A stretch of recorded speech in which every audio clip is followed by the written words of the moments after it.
KPCC ಅಧ್ಯಕ್ಷರು ಬದಲಾವಣೆ ಸತ್ಯಕ್ಕಿಲ್ಲ ಅಂತಿದ್ದಾರೆ ಸರ್. ಅದು ನಿಮಗೆ ಬದಲಾವಣೆ ಮಾಡಬೇಕು ಸರ್ ಏನಿಲ್ಲ. ಕೆ.ಸಿ. ವೇಣುಗೋಪಾಲ್ ಅವರು ಒಂದು ಮಾತು ಹೇಳಿದ್ರು ಸರ್, ಲೋಕಸಭಾ ಚುನಾವಣೆಯ ಬಳಿಕ ಬದಲಾವಣೆ ಆಗುತ್ತೆ ಅನ್ನೋ ಪಕ್ಷದಲ್ಲಿ ತೀರ್ಮಾನ ಹೈಕಮಾಂಡ್ನವ್ರು ಮಾಡ್ತಾರೆ. ಯಾವ ಸಂದರ್ಭಕ್ಕೆ ಯಾರ್ಯಾರನ್ನ ಬದಲಾವಣೆ ಮಾಡಬೇಕು ಅಥವಾ ಮಾಡಬಾರ್ದು ಅನ್ನೋದು ಅವರ ತೀರ್ಮಾನ. ಪ್ರದೇಶ ಕಾಂಗ್ರೆಸ್ ಸಮಿತಿ ಅಂತ ಹುದ್ದೆ ಅದು ಪಕ್ಷದ ಹೈಕಮಾಂಡ್ನವರು ನಿರ್ಧಾರ ಮಾಡುವಂಥದ್ದು.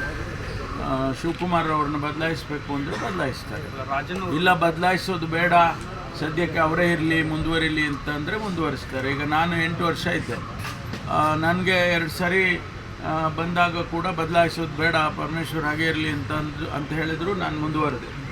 ಹಾಗಾಗಿ ಅವರ ತೀರ್ಮಾನ ಅಂತಿಮವಾಗಿ ಪ್ರದೇಶ ಕಾಂಗ್ರೆಸ್ ಸಮಿತಿ ಅಧ್ಯಕ್ಷರನ್ನ ಬದಲಾಯಿಸಬೇಕಾ ಬೇಡವಾ ಅದನ್ನು ಅವರು ತೀರ್ಮಾನ ಮಾಡ್ತಾರೆ. ಶಿವಕುಮಾರ್ ತೀರ್ಮಾನ ಮಾಡೋದಿಲ್ಲ, ರಾಜಣ್ಣ ಅವರು ನಾನು ರೆಡಿ ಇದ್ದೀನಿ ಮಾಡೋದಿಲ್ಲ, ಮುಖ್ಯಮಂತ್ರಿಗಳು ಮಾಡೋದಿಲ್ಲ, ಯಾರೂ ಮಾಡೋದಿಲ್ಲ. ಅದು ಹೈಕಮಾಂಡ್ನವರೇ ಮಾಡೋದು. ಎನ್ ರಾಜಣ್ಣ ಅವರು ನಾನು ಅಧ್ಯಕ್ಷನಾಗಿ ರೆಡಿ ಇದ್ದೀನಿ ಅಂತ ಹೇಳಿ ಮಂತ್ರಿ ಸ್ಥಾನ ತ್ಯಾಗ ಮಾಡ್ತೀನಿ ಕೊಟ್ರೆ ಅಂತ. ಸಂತೋಷ.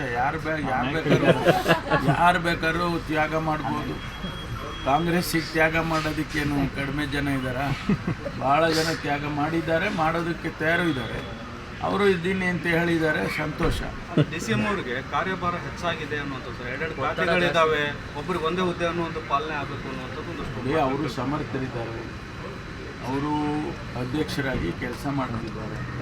ಒಂದು ವೇಳೆ ಅದು ಹೆಚ್ಚು ಭಾರ ಹೊರೆಯಾಗಿದೆ ಅಂತ ಅನಿಸಿದರೆ ಅವರು ಹೈಕಮಾಂಡ್ನವರಿಗೆ ಹೇಳ್ತಾರೆ, ನನಗೆ ಭಾರ ಹೊರೆ ಆಗಿದೆ, ಒತ್ಕೊಳ್ಳೋಕ್ಕಾಗ್ತಾ ಇಲ್ಲ, ಸ್ವಲ್ಪ ಬದಲಾಯಿಸಿ ಅಂತ ಅವರೇ ಹೇಳ್ಬೋದು. ಅಥವಾ ಹೈಕಮಾಂಡ್ನವರೇ ಇಲ್ಲ ಇವ್ರಿಗೆ ಹೊರೆ ಜಾಸ್ತಿ ಹಾಕ್ಬಿಟ್ಟಿದ್ದೀವಲ್ಲ ನಾವು ಅಂತ ಅವರೇ ಹೊರೆ ಕಡಿಮೆ ಮಾಡಿ, ಅದು ಅಂತಿಮವಾಗಿ ಅವ್ರಿಗೆ ಬಿಟ್ಟಿದ್ದು.